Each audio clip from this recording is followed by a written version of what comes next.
impande zose z'isi ubu ziriho intambara. Nta mugabane n'umwe wajyaho ngo ntuhasanga ibisasu biri guturutsa imiturirwa icyarimwe binamira ubuzima bw'abantu. Intambara nyinshi zabayeho biturutse mu guhanganisha amahame biratandukanye.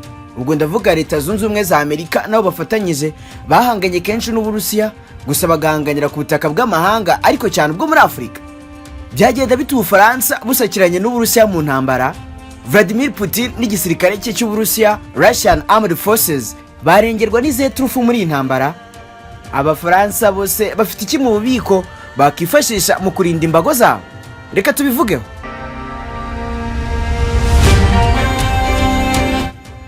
Dassault Rafale niko yitwa. Intwaro y'akataraboneka General Stéphane Mille uyobora igisirikare cy'Abafaransa kirwanira mu kirere yakifashisha ikamutabara maze igakanda ababaza Uburusiya. Ntisanzwe ibyo abakomando barwanye mu ntambara nk'i Afghanistan, Libya, Mali, Iraq na Syria babizi neza kuko ubanganye bwayo barabubonye. Dassault Rafale ifite umuvuduko uteye ubwoba kuko ishobora kugendera ku muvuduko ukubye kabiri uwishwe. Ishobora kurasa no kwikorera ibisasu bipima toni 24 n'igice ikabisuka ku birindiro by'umwanzi mu buryo buzira kwibeshya. Iyi kandi ishobora kurasa uwo baba bahanganye mu kirere cyangwa no ku butaka. Rafale ifite moteri z'imanga zo mu bwoko bwa M88/2 y'ubushobozi bwo kumara mu kirere igihe kirekire, gusa ugereranyije na Sukhoi Su-57 iri mu ziyoboye mu Burusiya byenda kunganya umuvuduko n'ikoranabuhanga, kuko Sukhoi Su-57 y'Abarusiya igenda igice cy'ikilometero kirenga mu isegonda rimwe. Kizi ntwaro karabutaka zo mu kirere ku mpande zombi zenda kunganya ubushobozi ni hehe Lieutenant General Sergei Dronov n'igisirikare cye kirwanira mu kirere cy'Abarusiya batsindira General Stéphane n'Abafaransa be muri rusange? Ubundi igisirikare kirwanira mu kirere cy'Abafaransa gifite indege z'intambara 520 mu gihe Uburusiya bwo bufite nibura 809. Urumva ko Uburusiya bukubye hafi kabiri Ubufaransa, gusa mu bijyanye n'ingabo umubare w'abasirikare b'Uburusiya barwanira mu kirere ungana nibura n'ibihumbi 185 mu gihe Ubufaransa bwo bufite abasirikare 40,000 n'abandi 500 gusa. Aha rero birumvikana ko Abafaransa ku kijyanye n'umubare w'intwaro ndetse n'umubare w'abasirikare bari hasi. Inzobere mu bya gisirikare zivuga ko Uburusiya buyoboye ibindi bihugu ku mugabane w'Uburayi mu kugira igisirikare kinini. Nuclear weapons, intwaro kirimbuzi, indi mpamvu ikomeye igira ijambo nyaryo ku buhangange bw'igisirikare runaka mw'isi. Ubufaransa bufite intwaro kirimbuzi 290 mu gihe Abarusiya bafite 5580 bitangiye guhengama. Ku rutonde mpuzamahanga rukorwa n'ikigo Global Firepower, ubu Bufaransa buri ku mwanya wa 11 mu gihe Uburusiya buri ku mwanya wa 2. Nyuma y'iyi mibare yo mu kirere utangiye gutekereza ibyaba. Reka nkubwire ibi. Ubufaransa uba mu muryango wo gutabarana wa OTAN, aho ingingo ya 5 y'amasezerano yashyiraho uyu muryango ivuga ko gutera igihugu kinyamuryango ari ugutera umuryango wose. Ibyo bisobanuye ko rero nta na rimwe Uburusiya bwatera Ubufaransa ngo bahangane wa babiri gusa, kuko ibindi bihugu by'ibihanganye nka Leta Zunze Ubumwe za Amerika byaba byamaze kuyigeramo. Reka twimuke gato mu ntekerezo z'ibidahari cyangwa se byabaho, gusa niba ukunda ibiganiro nk'ibi nukwiye kugira impungenge kuko uhishiwe byinshi. Wowe kora subscribe ubundi ibindi ubindeke. Njye ubundi nitwa Eric Rukundo Sage Direct. Si byose amateka, politike, ikoranabuhanga, ubuzima n'izindi ngingo nyinshi nizo tuganiraho kuri channel. Reka twimuke tujyaho biri kubera kuri Battlefield ikotaniro.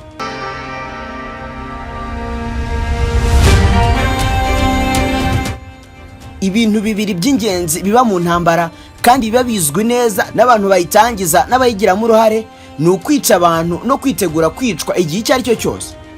Inshuro nyinshi abakora intambara bayikora mu izina ryo kurwanira no kurengera igihugu cyabo n'inyungu zacyo, ariko rimwe na rimwe iyo ntambara igirwamo uruhare n'abatari abanyagihugu kirwanirwamo iyo ntambara. Ibi nibyo byabaye mu gace ka Sahel, ni agace kari mu majyepfo y'ubutayu bwa Sahara gaherereyemo ibihugu bya Burkina Faso, Cameroon, Chad, Gambia, Guinea Equatorial, Mauritania, Mali, Nigeria ndetse na Senegal. Mu gihe cyo 1945 intambara ya kabiri y'isi yose irangiye, Ubufaransa bwari bukiri igihugu cy'igihangange cyane cyane ku mugabane wa Afurika. Gusa ibi ntabwo byari bigiye gutinda kurangira, kuko mu gihe cyo 1960 koloni zose z'Ubufaransa zari zamaze kubona ubwigenge. Ibi bihugu byarigenze, ariko Ubufaransa bugomeza guhangayikishwa n'uburyo bugumana ijambo n'ubufasha kuri Afurika.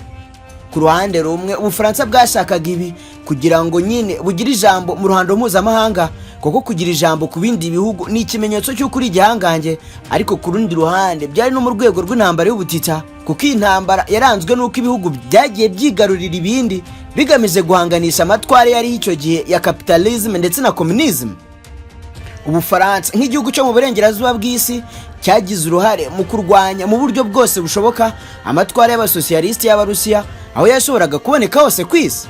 Ubufaransa kugira ngo butava muri Afurika gutyo gusa bwasinyanye amasezerano menshi n'ibihugu bwahoze bukolonije, yari amasezerano y'imikoranire mu by'ubukungu, ishoramari, ariko cyane cyane mu bya gisirikare.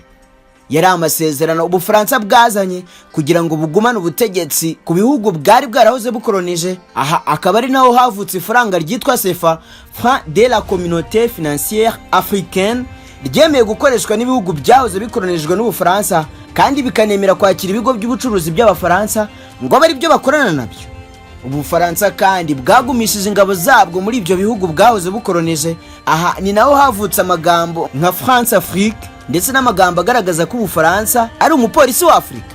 Ibi byo ku umupolisi wa Afurika babihereye ku ruhare iki gihugu cyagiye kigira mu bikorwa byo guhirika abategetsi badashyigikiye Ubufaransa no gushyiraho abashyigikiye ibikorwa byabwo muri Afurika. Aha twavugamo ingero zitandukanye nko mu 1959 n'1960 zagerageje guhirika ubutegetsi bwa Sékou Touré muri Guinée Conakry kuko yari yanze gukomeza gukorana n'Ubufaransa nyuma y'ubwigenge. Iyi kudeta yaburijwemo mu 1964 ibikorwa byo kugerageza gusubiza ku butegetsi President Léomba muri Gabon byakozwe n'Ubufaransa, ariko nyuma buza kubusubiza Omar Bongo kuko we yari ashyigikiwe n'Abafaransa.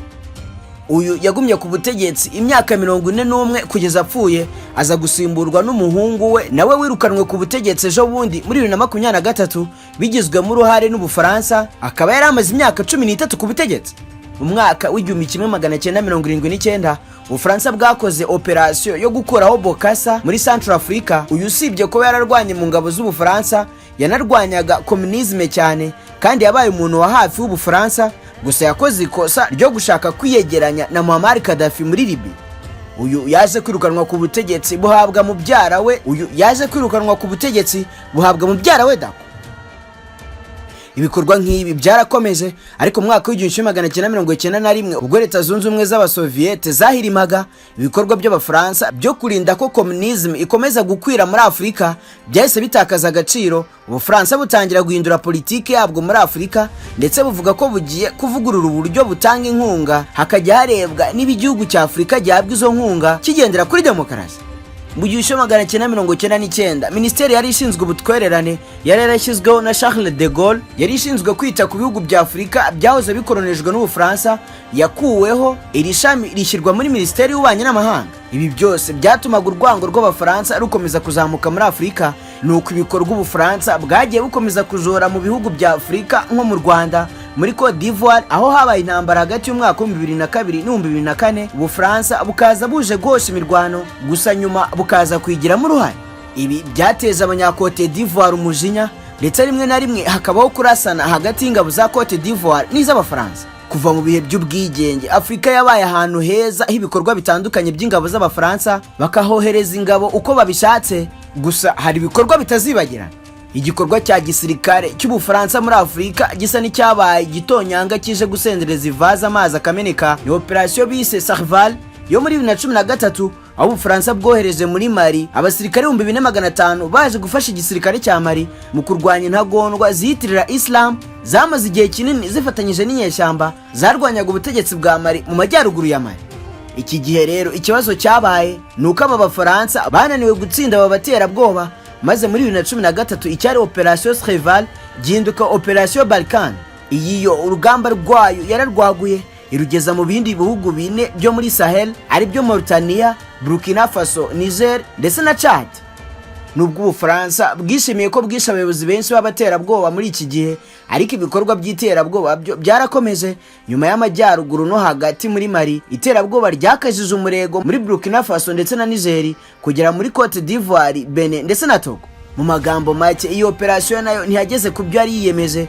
Ibingibi abaturage ntabwo babyumvise rwose, maze abaturage bananirwa kumva uburyo Ubufaransa nk'igihugu cy'igihangange mu gisirikare kinanirwa kunesha abo baterabwoba bagenda kuri moto bambaye za sandare, ingabo zo muri ibi bihugu zanatekereje ko abafaransa baze kubafasha, ariko bageze mu bihugu byabo urugamba barugira urwabo, banga kwifatanya nabo ngo babahe amahugurwa n'ibikoresho.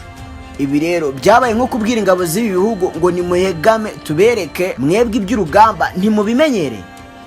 Abaturage banagiye kure, batangira gushinja Ubufaransa gutera inkunga abaterabwoba kugira ngo akavuyo kiyongere, abafaransa bisahurira umutungo kamere. Ibi byari ibitekerezo by'abaturage birumvikana, ariko byanashyigikirwaga n'Uburusiya bwari bumaze kuza muri aka karere. Uburusiya bwungukiye cyane muri uru rwango abaturage muri Sahel bari barimo kwanga abafaransa, maze Abarusiya bashinga imizi muri ibyo bihugu banyuze mu mutwe w'abarwanyi bigenga wa Wagner. Guhera muri 2020 ibikorwa by'irikwa ry'ubutegetsi byariyongereye muri aka karere, by'umwihariko muri Mali. Abategetsi baje ku butegetsi muri ibi bihugu byose byo muri Sahel baje guhindura ibintu. Baje bavuga ko abafaransa bakoranye igihe kirekire, ariko igihe kigeze ngo bahe n'Abarusiya amahirwe. Mu kwa 11 kwa 2022 ya operasiyo yiswe Barkhane yashyizweho umusozo, abafaransa bategeka guhambira bakava muri Sahel. Muri 2023 kudeta yabaye muri Niger yasunikiye abafaransa kohereza abasirikare babwa 1500 muri Chad. Uyu akaba ari we mufatanyabikorwa Ubufaransa busigaranye muri kariya karere. Uyu munsi ibihugu bya Mali, Burkina Faso na Niger bifite abategetsi bashya, bose bahiritse ubutegetsi bwariho mu bihugu byabo, kandi ntabwo bakunda Ubufaransa habe na gato. Uyu munsi barashaka Uburusiya.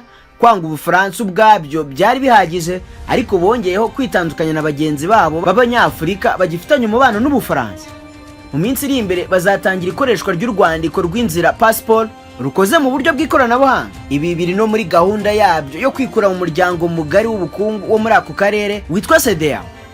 Ubwo ubutegetsi bwa gisivile bwaherikwaga muri ibi bihugu bitatu, Mali, Burkina Faso na Niger, ibihugu byo muri Afurika y'Uburengerazuba byafatiye ibihano aba basirikare bahiritse ubutegetsi bwari busanzweho mu bihugu byabo. Ibihano byari bigamije guhatira aba basirikare gusubizaho byihuse ubutegetsi bwa gisivile. Ibi bihugu bitatu ubu biri mu muryango mushya byahise byita AES cyangwa se Alliance des États du Sahel. Kugeza ubu byanze byifuzwa na CEDEAO, ahubwo byahisemo gushimangira uwo muryango wabyo.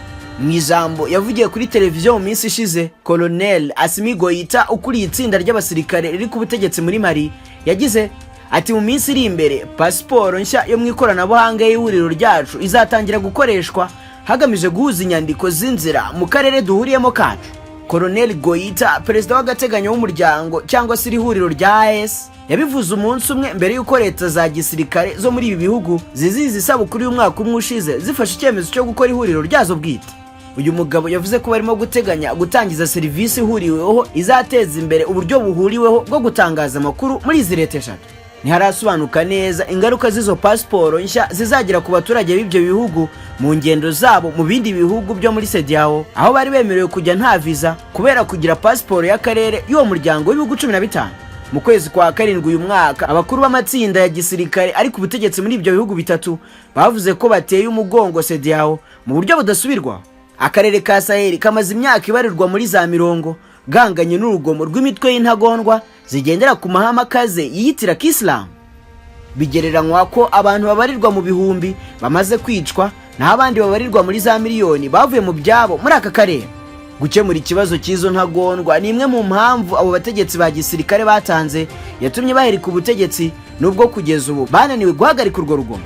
Ibyo bihugu bitatu bitegetswe n'igisirikare byirukanye abasirikare b'Ubufaransa bari barimo babafasha guhangana n'imitwe y'iterabwoba, maze berekeza amaso ku Burusiya ku bijyanye n'ubufasha bwa gisirikare. Nuko nsoje, wakoze kudukurikira, ukora subscribe tujye tubana mu biganiro byacu byose dukora. Njye nitwa Eric Rukundo Sage Direct. Si byose amateka, politike, ikoranabuhanga, ubuzima n'izindi ngingo nyinshi nzo tuganira kuri channel. Naho butaha.